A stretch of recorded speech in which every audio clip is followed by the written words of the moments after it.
بسم اللہ الرحمن الرحیم۔ سلطنت عثمانیہ کا دور کہاں سے کہاں تک ہے؟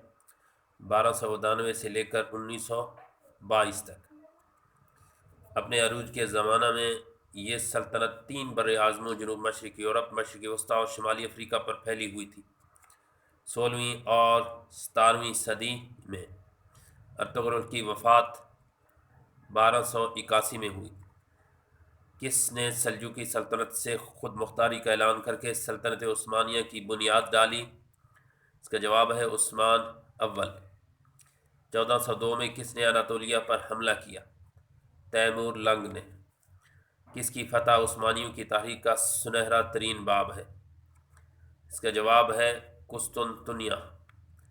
29 مئی 1453 کو 21 سالہ نوجوان نے قسطنطنیہ کو فتح کیا، اس کا نام کیا تھا؟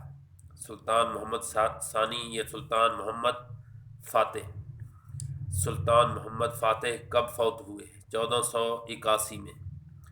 عثمانی امیر البحر کا نام کیا تھا جس نے شاندار عسکری فتوحات حاصل کی؟ خیر الدین پاشا۔ یورپ کا مرد بیمار کس کو کہا جاتا ہے؟ ترکی کو۔ اس کا جواب ہے ترکی۔